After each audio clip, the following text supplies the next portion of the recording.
Hello students, कैसे हैं आप लोग। आई होप अच्छे हैं, घर पे हैं और डेफिनेटली सेफ है। So student, as you know, हम लोगों ने क्लास 11 फिजिक्स का A1 सीरीज स्टार्ट किया था, जिस सीरीज में मैंने तुम्हें वेक्टर तक की कुछ बातें बताई, जिसमें वेक्टर का ट्रायंगुलर लॉ प्रीवियस लेक्चर में डिस्कस किया गया था और साथ ही साथ लेमीज थ्योरम को भी मैंने बताया था। अगर मिस किए होगे तो उसको जाके आप आराम से देख सकते हो, क्योंकि उसका लिंक मैंने डिस्क्रिप्शन बॉक्स में रख दिया। आज के लेक्चर में मैं आपको बताऊंगा एक ऐसा वेक्टर, जो वेक्टर किसी भी बॉडी, किसी ऑब्जेक्ट या कोई भी आपका पॉइंट होगा, उसका पोजीशन बताएगा। इट सेंस पोजीशन वेक्टर के बारे में।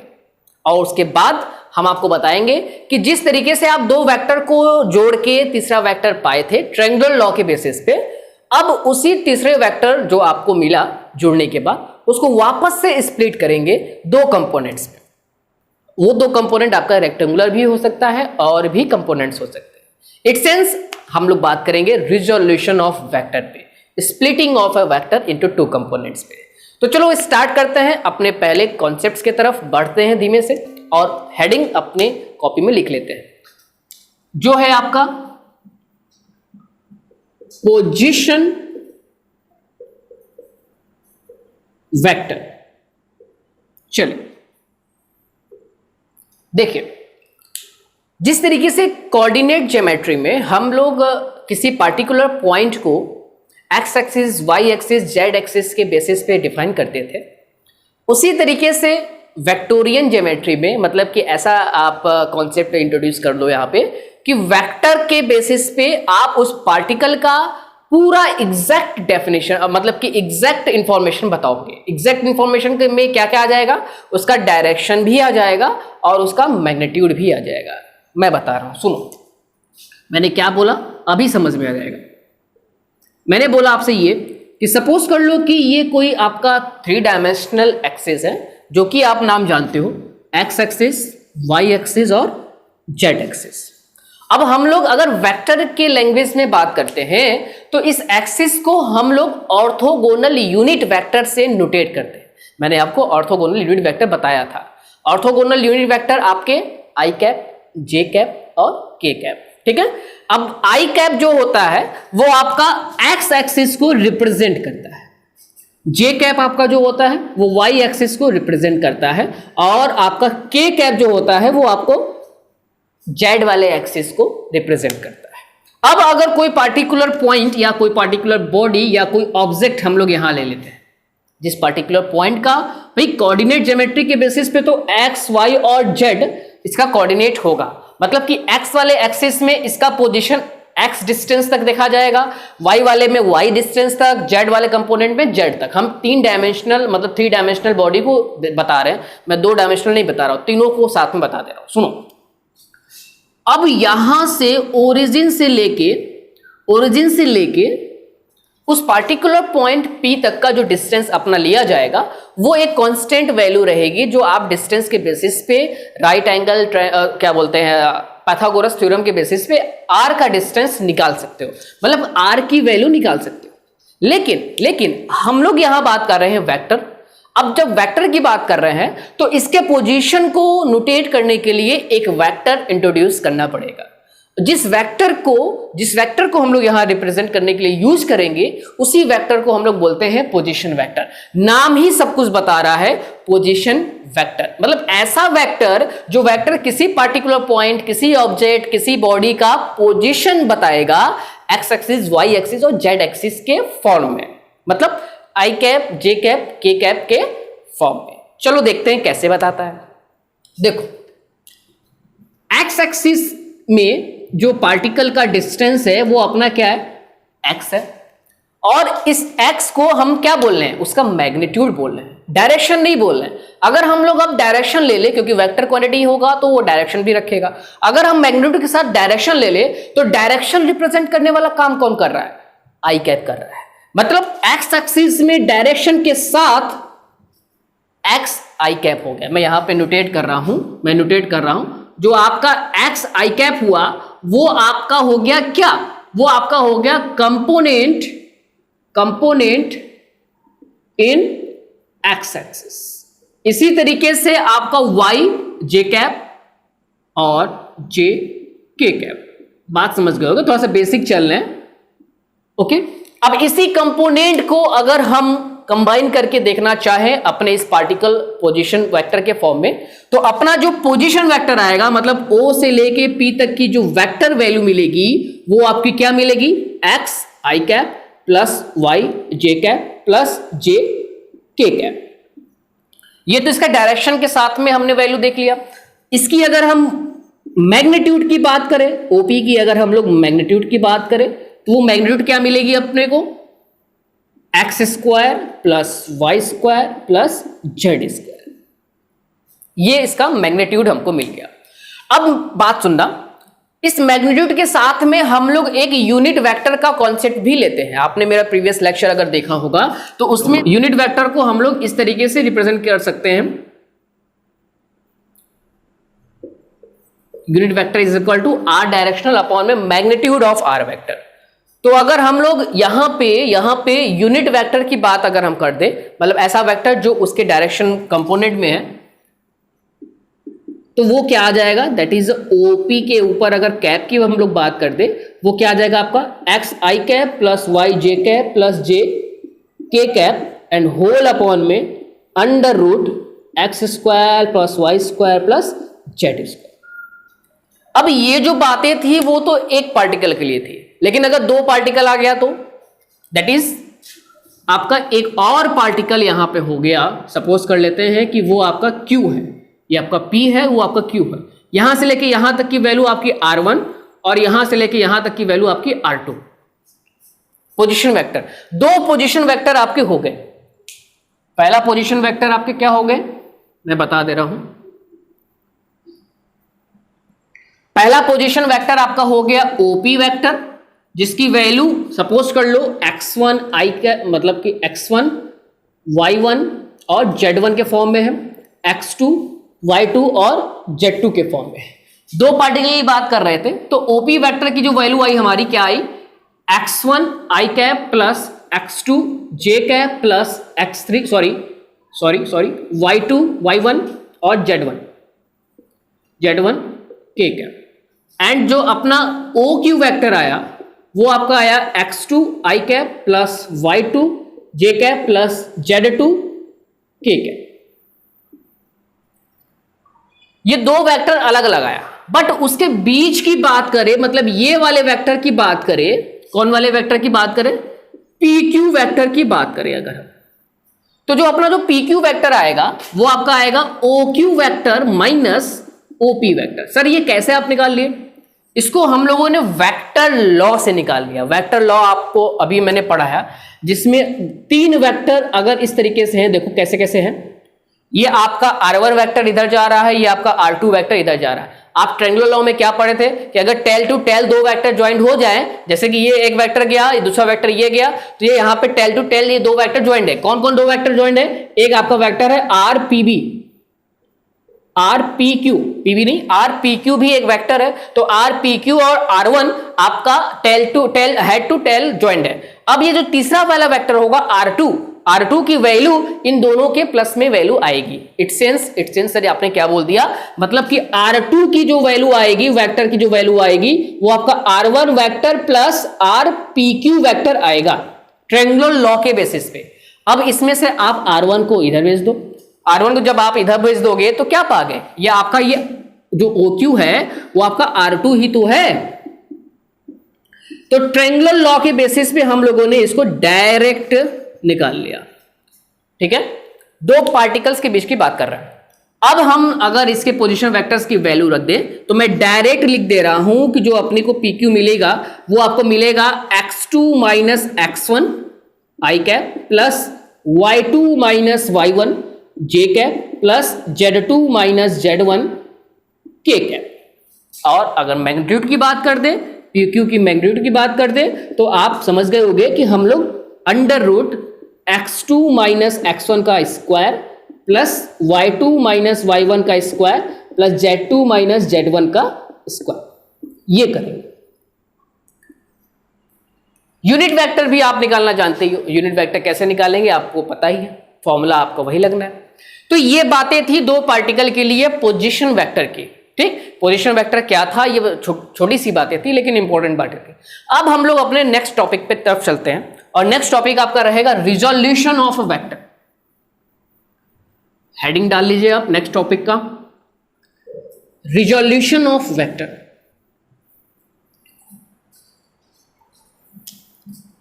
यहां पे मैं लिख दे रहा हूं resolution of vector. Resolution of vector का पहले मतलब समझना। रिजोल्यूशन ऑफ वेक्टर को दूसरे वर्ड से भी हम लोग बोलते हैं splitting of a vector into two components. Sir केवल दो कंपोनेंट ही में हम लोग उसको ब्रेक कर सकते हैं? नहीं, हम लोग उसको दो से ज्यादा कंपोनेंट में भी ब्रेक कर सकते हैं। कंपोनेंट में ब्रेक करने का मतलब समझना क्या होता है। कंपोनेंट में ब्रेक करने का सेंस ये होता है कि अगर जैसे कि आपने दो वेक्टर को जोड़ के तीसरा वेक्टर पाया था, अब उस तीसरे वेक्टर को फिर से ब्रेक करने की कोशिश किया जा रहा है दो कंपोनेंट के फॉर्म में, दैट इज स्प्लिट करने का काम किया जा रहा है। अब जनरली आपके सिलेबस में उस स्प्लिटिंग को टू डायमेंशनली दिखाया गया है, वो भी रेक्टेंगुलर कंपोनेंट के साथ। मतलब एक कंपोनेंट आपका एक्स एक्सिस में होगा, दूसरा कंपोनेंट आपका वाई एक्सिस में होगा।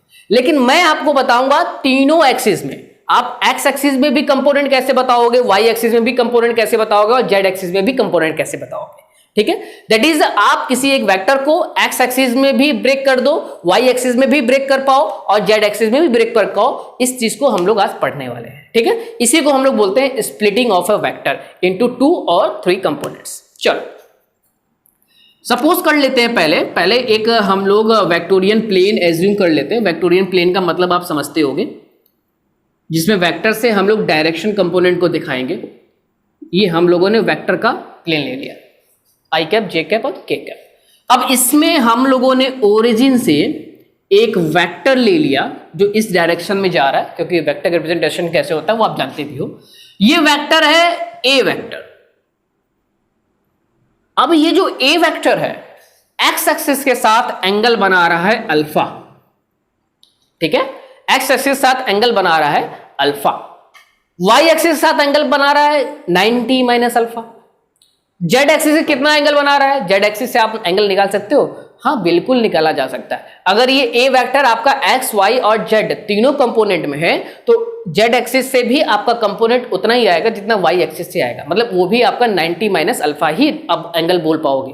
आप सपोज करो कि ये 3 डायमेंशनल है, हालांकि ये 3 डायमेंशनल अभी लग नहीं रहा, 2 डायमेंशनल अगर आप एज्यूम करते हो तो 2 डायमेंशनल में एक कंपोनेंट इसका एक्स एक्सिस में ब्रेक होगा और दूसरा कंपोनेंट इसका वाई एक्सिस में ब्रेक होगा। लेकिन अगर आप इसी वेक्टर को 3 डायमेंशन में लेके चलोगे तो उसका एक कंपोनेंट एक्स एक्सिस, फिर एक कंपोनेंट वाई एक्सिस और एक कंपोनेंट जेड एक्सिस में भी ब्रेक होगा। ठीक है, तो तीन एक्सिस के लिए मैं अभी बात बताऊंगा, पहले 2 एक्सिस को हम लोग अच्छे समझ लेते हैं। चलो तीसरे वाले कंपोनेंट को मैं अभी हटा देता हूं कुछ देर के लिए। अब देखो ये जो अपना 2 कंपोनेंट बना, मतलब कि 2 एक्सिस डायरेक्शंस बने, इसी डायरेक्शंस के वे में हम इस वेक्टर को ले जाने वाले हैं। मतलब कि इसी वेक्टर को हम ले जाएंगे। अभी तो ये वेक्टर एंगल थीटा बना के जा रहा है, लेकिन यही वेक्टर जाएगा एक बार एक्स एक्सिस में और यही वेक्टर को हम एक बार वाई एक्सिस में ले जाएंगे। इट सेंस कि उसके कंपोनेंट्स को हम लोग ब्रेक करेंगे एक्स एक्सिस में और वाई एक्सिस में। अब एक्स एक्सिस और वाई एक्सिस में कैसे कैसे कंपोनेंट ब्रेक करने वाले हैं देखो। जो एक्स एक्सिस में आएगा उसको हम लोग नोटेट कर दे रहे हैं ए एक्स से, और जो वाई एक्सिस में कंपोनेंट आने वाला है उसको हम लोग नोटेट कर रहे हैं ए वाई से।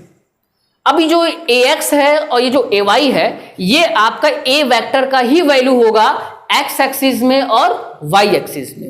अगर सपोज कर लें कि एक ए वेक्टर का वैल्यू 4 है, 4 सेंटीमीटर 4 मीटर जो भी आप ले रहे हो 4 है, तो क्या 4 एक्स एक्सिस में भी आएगा? कभी नहीं आएगा। ठीक है, क्यों नहीं आएगा मैं बता रहा हूं, क्योंकि वो एक एंगल अल्फा क्रिएट कर रहा है और एक्स एक्सिस में जो वैल्यू आप निकालोगे अभी वो अल्फा पे डिपेंड करेगा। अब इसको निकालने के लिए हम लोग देखो क्या करने वाले हैं, हम लोग एक ड्रॉ करने वाले हैं परपेंडिकुलर। तो सबसे पहले यहां पे पहला पॉइंट लिख लो, draw a perpendicular from vector A vector on X axis, that is X axis समझ रहे होगे आई कैप। मतलब एक परपेंडिकुलर पहले ड्रॉ करो आप ए वेक्टर से और ये परपेंडिकुलर जाके एम एक कट किया। अब यहां पे आपका एक राइट एंगल ट्रायंगल आपको नजर आता होगा, परपेंडिकुलर है तो ये 90 डिग्री का एंगल बना दिया। अब इस 90 डिग्री के कंपोनेंट में आपको क्या निकालना है, आपको आराम से दिख रहा होगा कि जो आपका OM है वो OM ही आपका AX है। AX मतलब value of the vector in X direction. Splitting कर रहे हो, वेक्टर को ब्रेक कर रहे हो। इस वेक्टर को हमने ब्रेक किया दो कंपोनेंट में, एक एक्स एक्सिस के कंपोनेंट में, एक वाई एक्सिस के कंपोनेंट में। सर ऐसा क्यों करते हैं हम लोग, ब्रेक ही क्यों करते हैं, इसका मैं जवाब दे रहा हूं। सर क्या ब्रेक हमेशा हम लोग एक्स एक्सिस और वाई एक्सिस में ही कर सकते हैं, इसका भी मैं जवाब दे रहा हूं। सुनो, ब्रेक करने का पहला जो रीजन वो ये है कि हम लोग किसी और डायरेक्शन में उस वेक्टर का वैल्यू निकालना चाह रहे हैं। जैसे कि कोई वेक्टर अगर जा रहा है आपका, सपोज कर लो ईस्ट वेस्ट डायरेक्शन में, तो उस ईस्ट वेस्ट वाले वेक्टर का value north west value direction में कितनी होगी, ऐसा हम लोग करने के लिए कॉन्सेप्ट डेवलप किए जिसको हम लोगों ने रिजोल्यूशन ऑफ वेक्टर बोला। इसी बात को अब दूसरे तरीके से सुनो। इस वेक्टर को हम लोग जनरली रेक्टेंगुलर कंपोनेंट में ही डिवाइड करते हैं। रेक्टेंगुलर कंपोनेंट सर क्या है, रेक्टेंगुलर कंपोनेंट आपका वो कंपोनेंट है जिसमें दो डायमेंशन होंगे, वो दोनों डायमेंशन आपके एक दूसरे से 90 डिग्री का फॉर्मेशन करेंगे, जैसे कि एक्स एक्सिस और वाई एक्सिस। ये एक्स एक्सिस और वाई एक्सिस दोनों एक दूसरे से 90 डिग्री का एंगल फॉर्म कर रहे हैं। अब जब ये दोनों एक दूसरे से 90 डिग्री का एंगल फॉर्म किए तो आप देखो यहां पे इसको अगर आप मिला दिए तो एक क्रिएट हो गया रेक्टेंगल। और इस रेक्टेंगल में आपका एक पोर्शन ये है जो AX से जाना जा रहा है और एक पोर्शन आपका AY है जो आपका Y वाले कंपोनेंट में देखा जाएगा।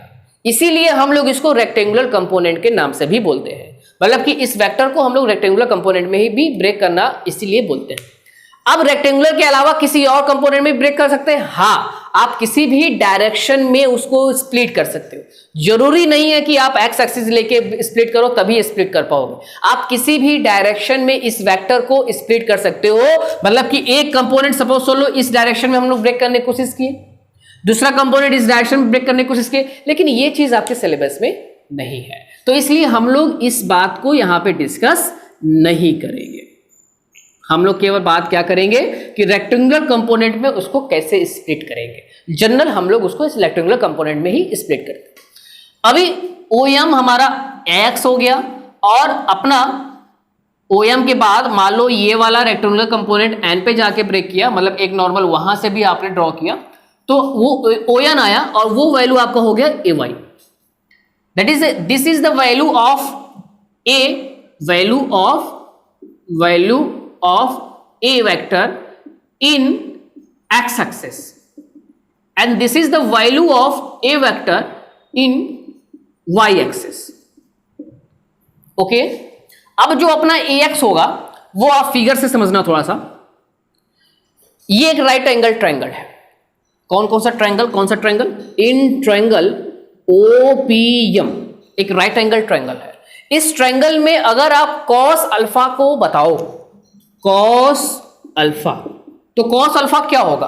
बेस अपॉन हाइपोटेनस ही होता है कॉस अल्फा की फॉर्मूला। तो बेस अपना क्या है? AX ही है। हाइपोटेनस क्या है अपना? मैग्नीट्यूड ऑफ A है, क्योंकि यहां हम मैग्नीट्यूड की बात कर रहे हैं।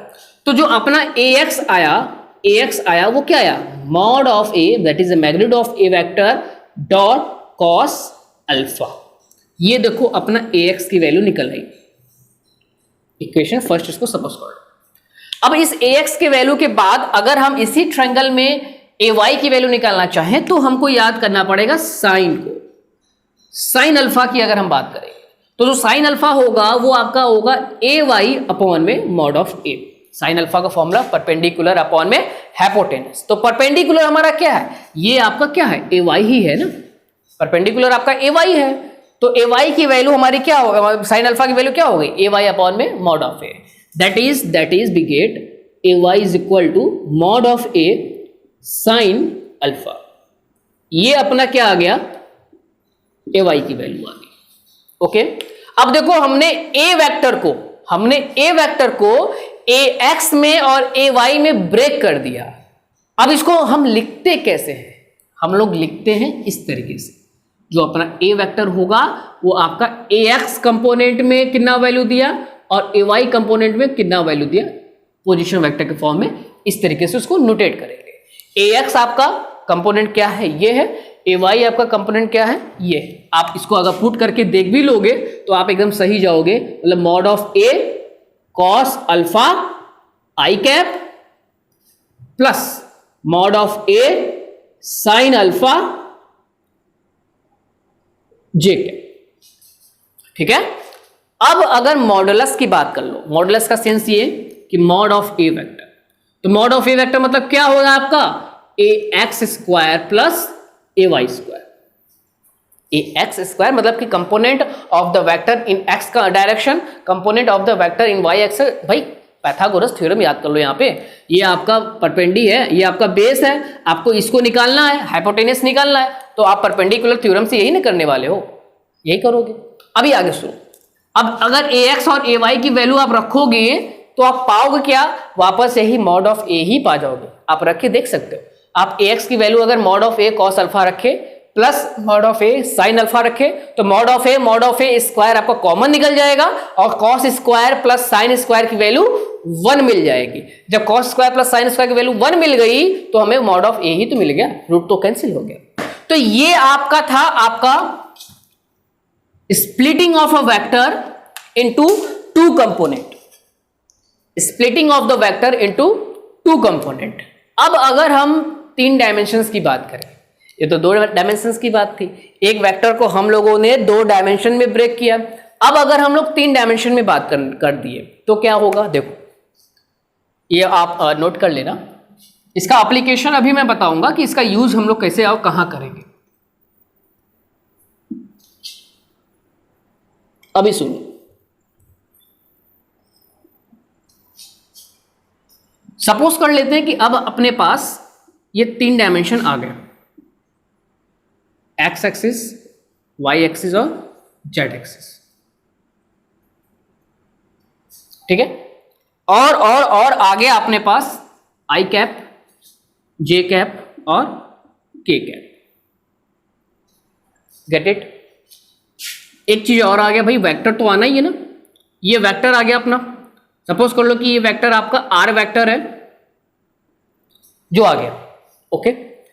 अब according to theory, splitting of vector की थ्योरी के बेसिस पे आप ये तो जानते ही हो कि हम लोग इसको अगर पोजीशन वेक्टर के फॉर्म में लिखने की कोशिश करें तो अपना हम लोग इसको इस तरीके से लिख सकते हैं, component of x, component of position vector in x axis i cap plus component of y vector in y axis j cap plus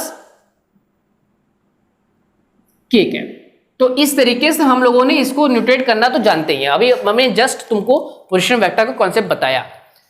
और साथ ही साथ अगर हम इसका मॉड की बात करें, मतलब मैग्नीट्यूड की बात करें, तो मैग्नीट्यूड भी अपनी इतनी ही आएगी,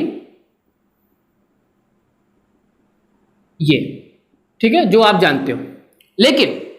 लेकिन अब बात देखो, यहां सुनो। सपोज करो कि ये जो वेक्टर है, जो आपका आर वेक्टर जो जा रहा है, ये आर वेक्टर एक्स एक्सिस के साथ बनाया अल्फा एंगल, वाई एक्सिस के साथ बनाया गामा बीटा एंगल और जेड एक्सिस के साथ बनाया गामा एंगल। क्योंकि वेक्टर तीनों डायमेंशन में, तो एक्स एक्सिस के साथ अल्फा, वाई एक्सिस के साथ बीटा और जेड एक्सिस के साथ गामा एंगल बना दिया। अब हम इसको स्प्लिट करना स्टार्ट कर रहे हैं। सुनना, जब हम लोग बात करेंगे एक्स एक्सिस में, तो एक्स एक्सिस में उसकी वैल्यू आएगी मॉड ऑफ कॉस अल्फा। जब हम इसकी बात करेंगे वाई एक्सिस में, तो इसकी वैल्यू आएगी मॉड ऑफ कॉस बीटा। ध्यान देना, एंगल हम क्या ले रहे हैं, अल्फा बीटा ले रहे हैं, अलग अलग एंगल ले रहे हैं। इससे वो एंगल अल्फा क्रिएट किया, वाई वाले एक्सिस से बीटा क्रिएट किया। सपोज कर लो कि पहले तुम इसको स्प्लिट किए तो एक्स कंपोनेंट इस एंगल के साथ देखा गया और इस एंगल के साथ जब देखा गया तो कंपोनेंट आया कितना, आर कॉस अल्फा।